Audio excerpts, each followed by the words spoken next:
The zoning ordinance provides the first line of defense against incompatible development damaging residential neighborhoods.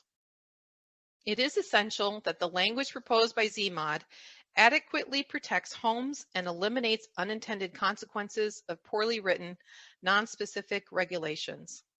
In February 2019, zoning changes came before the Planning Commission that would have greatly and negatively affected Reston.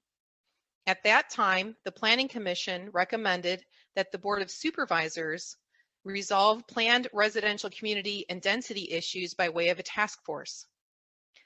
Currently, a Hunter Mill task force is reviewing the comprehensive plan amendment. As such, changes affecting Reston's zoning should not occur until a task force is established to review Reston's zoning changes as was recommended.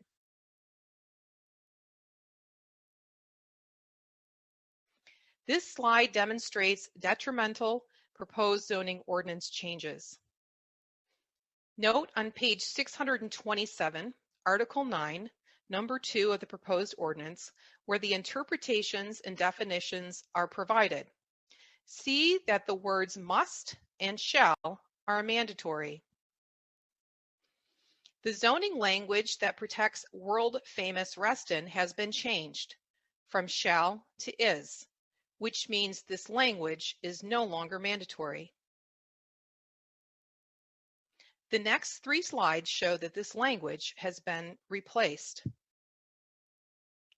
These changes abolish protections of a historic, world-renowned planned community.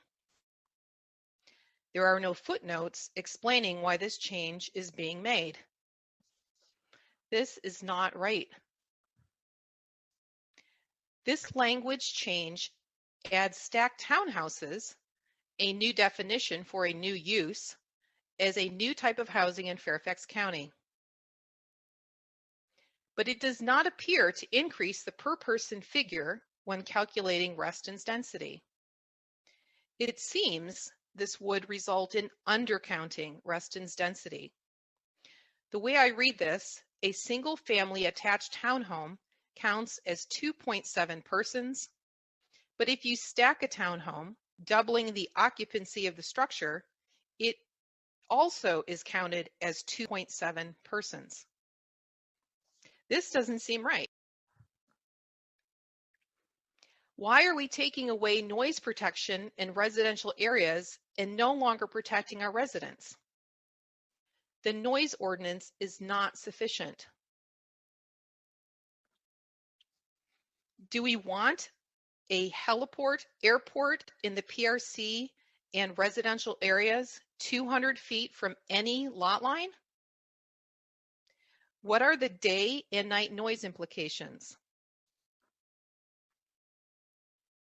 Why isn't there a maximum size requirement for data centers in the PRC, PDC, and PTC as there are for commercial and industrial areas?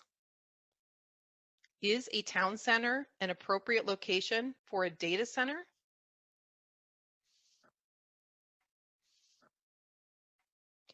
Why not allot the same number of parking spaces for single-family attached dwellings as for stacked townhouses? Why is a single-family attached dwelling provided more parking?